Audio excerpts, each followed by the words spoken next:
Halo pemirsa, terlilit utang 15 juta rupiah untuk berobat anaknya. Seorang nenek di Bogor, Jawa Barat menjadikan cucunya sebagai jaminan. Wanita pemberi utang ditetapkan sebagai tersangka. Saya Nawayogi Kusuma, kita jumpa lagi di program Berita Kriminal. Bersama kita akan mengungkap dunia kejahatan dengan berbagai laporan kriminal dalam Sergap. 819 jajaran Polri hingga saat ini aman terkendali. 86 seluruh jajaran Polda mengingat timur okupasi 65%.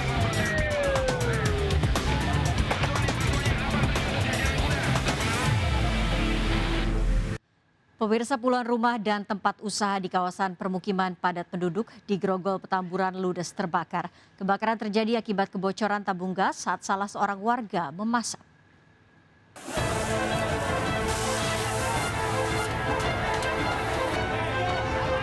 Kobaran api dengan cepat membesar, membakar pemukiman padat penduduk di kawasan Jalan Muwardi, Grogol, Petamburan, Jakarta Barat.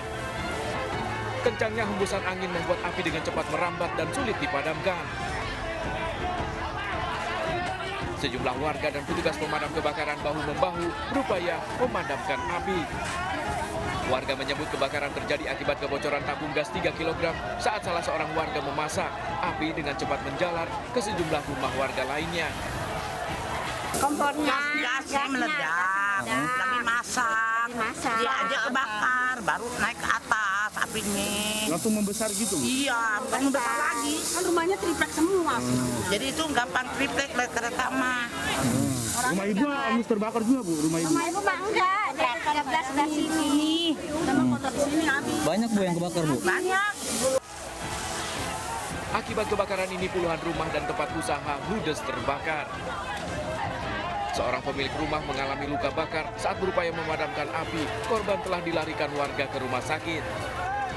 Informasi dari masyarakat berasal dari ada kios kita, ada kios fotokopi, ya. Karena kita nggak ngerti juga, belum ada kepastian. Jadi asal api dari kios ini. Ada korban, Pak?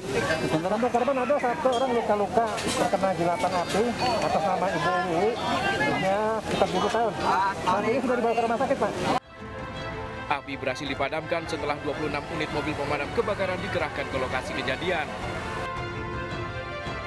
Dari Jakarta, Miftahul Gani melaporkan. Pemirsa, akibat kecanduan game, seorang pria di Medan, Sumatera Utara mencuri motor berdalih untuk menebus handphone orang tuanya yang digadai. Pelaku yang tertangkap dan babak belur dihajar massa setelah korban berteriak maling.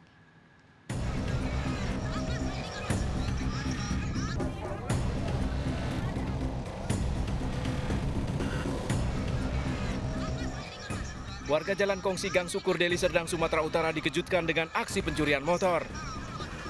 Pelaku, Riki, warga Medan Amplas yang tertangkap babak belur dihajar massa. Aksi nekat pemuda 24 tahun ini terjadi saat melihat motor yang lengkap dengan kuncinya terparkir di depan rumah korban. Semula Surti mengira pelaku merupakan teman suaminya. Korban baru menyadari saat motor satu-satunya dibawa kabur pelaku. Spontan korban berteriak maling hingga mengundang kedatangan massa. Ya, saya lagi jaga anak saya sakit di dalam. Tiba-tiba kok ada orang ngengkol kereta, saya buka pintu. Dia jawabnya enak aja, sebentar ya Kak, katanya. Jadi saya pikir apa teman laki saya, tapi laki saya ada di dalam. Rupanya dibawanya lari, saya jerit lah maling, saya bilang gitu. Aksi nekat dilakukan pemuda ini karena ingin menebus HP orang tuanya yang digadaikan di tempat perjudian. Baru ini Pak, Iya. Untuk apa duitnya untuk beli kereta ini? HP saya gade Pak, orang tua saya Pak. Iya. Gara-gara mending dong Pak. Iya. Pelaku kini mendekam di kantor polisi. Dari Medan, Sumatera Utara, Said Ilham melaporkan. Pemirsa, seorang remaja berusia 15 tahun tewas mengenaskan dibunuh 3 temannya di Lumajang, Jawa Timur. Pelaku menganiaya menggunakan senjata tajam setelah korban dicekoki minuman keras. Para pelaku membunuh korban untuk menguasai motor dan juga handphone korban.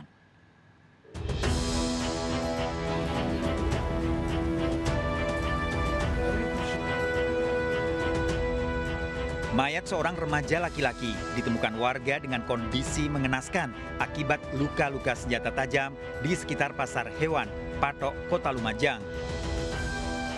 Korban berada di samping warung kosong, bahkan sebagian tubuhnya terpisah karena sabetan senjata tajam. Identitas korban kemudian dikenali sebagai warga Sukodono yang masih berusia 15 tahun dan duduk di bangku SMP. Setelah 2 pekan, polisi melakukan penyelidikan dan memeriksa sejumlah saksi. Terungkap, pelaku pembunuhan ternyata 3 teman korban yang usianya masih 14 tahun. Ironis, para pelaku membunuh korban karena ingin memiliki sepeda motor dan handphone untuk membeli obat terlarang serta rokok.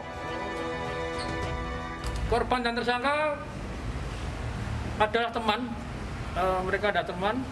Kemudian yang diambil dari korban adalah motor dan 1 unit HP. Kemudian yang digunakan untuk menghabisi nyawa korban adalah 2 senjata tajam celurit atau arit oleh ketiga tersangka ini. Kejadian berawal saat 3 anak di bawah umur merencanakan menguasai motor dan handphone milik temannya serta menyiapkan 2 senjata tajam dan minuman keras. Korban diajak bertemu, diminta membawa sepeda motor, kemudian diajak minum minuman keras hingga mabuk. Korban kemudian dibonceng dengan motor dan berkeliling kota Lumajang. Para pelaku berhenti di warung kosong, kemudian 3 pelaku menganiaya dengan senjata tajam. Korban sempat melawan. Setelah korban tewas, motor dan handphonenya dibawa kabur, dijual untuk membeli rokok. Kami yakini ini pengaruh obat-obatan terlarang seperti pil kumpul atau minuman keras. Ya memang untuk seusia mereka ini sangat sadis dibilang karena penggunaan senjata tajam dan melukai bahkan langsung menghabisi nyawa korban. Otak dari perencanaan pembunuhan ini siapa, Dan? Dari 3 pelaku Dari ini? tersangka inisial AK. Eksekutornya, Dan? Eksekutornya 2 orang, 3 orang bahkan. Polisi mengamankan 2 senjata tajam serta sepeda motor dan handphone korban yang dijual untuk membeli rokok. Para tersangka terancam hukuman 15 tahun penjara. Sebaiknya orang tua tidak memberikan anak di bawah umur kebebasan membawa sepeda motor karena rawan menjadi incaran pelaku kejahatan, bahkan oleh temannya sendiri. Dari Lumajang, Jawa Timur, Cucuk Donartono, iNews melaporkan. Bukannya isolasi mandiri, seorang pria yang mengaku positif COVID-19 keluyuran berwisata kuliner ke sejumlah restoran di Kota Medan, Sumatera Utara. Aksinya meresahkan. Pria ini ditangkap polisi saat berwisata di pemandian air panas di Kabupaten Karo. Namun mengejutkan, pria ini ternyata membuat berita bohong demi konten. Hasil PCR-nya ternyata negatif COVID-19.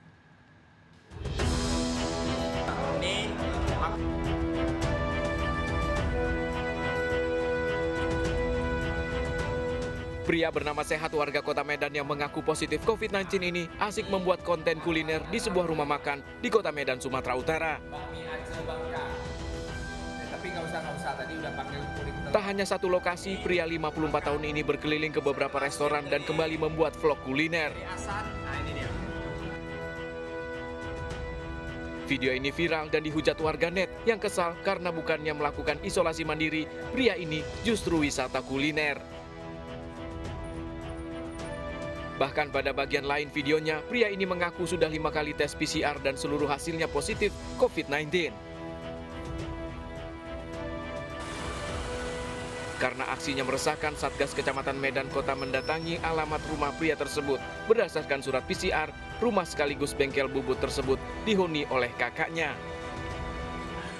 Kita kalau memang di alamat tersebut, kita sudah perintahkan lurah dan dari kita kecamatan untuk memantau serta melakukan langkah-langkah awal. Kalau memang itu ternyata dia memang pernah di situ, kita lakukan penyemprotan disinfektan sesuai dengan kita data dulu nanti apa memang ada dia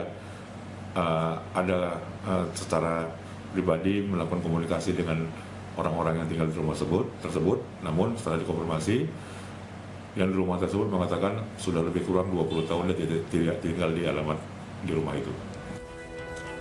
Pria ini kemudian ditangkap polisi saat sedang berwisata di pemandian air panas di Kabupaten Karo, Sumatera Utara.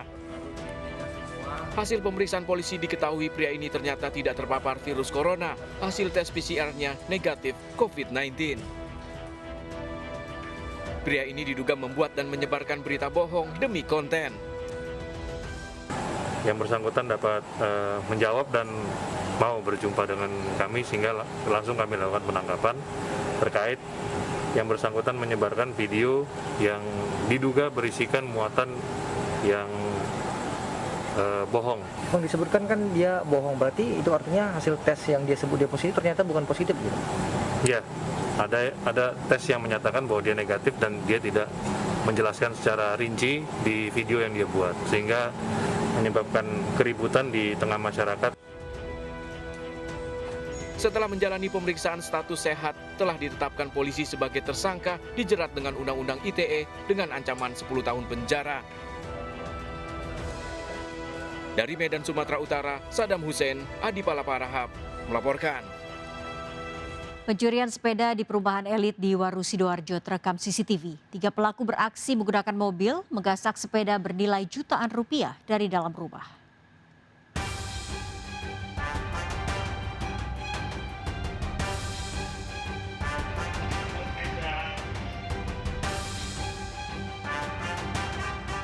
Kamera CCTV di perumahan elit di kawasan Desa Ngigas, Waru Sidoarjo ini merekam aksi pencurian yang terjadi di salah satu rumah.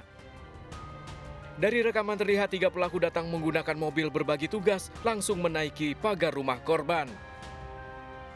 Hanya dalam hitungan menit, satu sepeda bernilai 5 juta rupiah digasak pelaku dan langsung dimasukkan ke mobil lalu kabur. Korban baru mengetahui aksi pencurian ini pada pagi hari, korban pun telah melaporkannya ke polisi. Polisi mendatangi lokasi dan melakukan olah TKP. Ada yang naik R3 itu naik, saya lanjutkan lihat itu ternyata diangkat, dimasukkan mobil itu, mobilnya pergi, Pak. Oh, sepeda apa itu yang hilang? MTB Exotic 2612 STR, terus ada mobil bannya sama gearnya tuh, Pak. Oh, sepeda angin ya? Pelakunya pakai mobil? Iya, mobil, betul, Pak. Kasus pencurian sepeda dengan menggunakan mobil ini masih ditangani tim Reskrim Polsek Waru Sidoarjo. Dari Sidoarjo, Jawa Timur, Pramono Putra melaporkan. Setelah ditetapkan sebagai tersangka kasus pornografi, artis Dinar Kendi dikenakan wajib lapor. Kasus berawal saat Dinar Kendi memakai bikini di pinggir jalan Lebak Bulus, Jakarta Selatan untuk memprotes perpanjangan PPKM. Polisi akan melibatkan psikiater untuk memeriksa Dinar Kendi.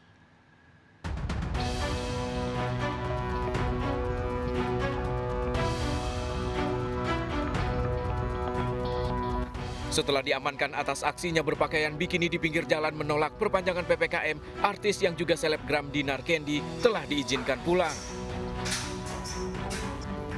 Namun Dinar Kendi yang telah berstatus sebagai tersangka dikenakan wajib lapor seminggu sekali. Senin malam Dinar Kendi kembali memenuhi panggilan penyidik Satreskrim Polres Metro Jakarta Selatan. Usai menjalani wajib lapor, Dinar yang ditemani sejumlah kerabatnya mengaku akan kooperatif dalam kasus ini. Polisi juga akan melibatkan psikiater untuk memeriksa tersangka. Mendatangi untuk wajib lapor. Iyalah, aku kan harus kooperatif ya, jangan menghindar dari masalah gitu. Kalau memang aku salah ya aku bakal apa yang aku lakukan ya aku bakal bertanggung jawab gitu. Masa iya aku pergi-pergi enggak lah.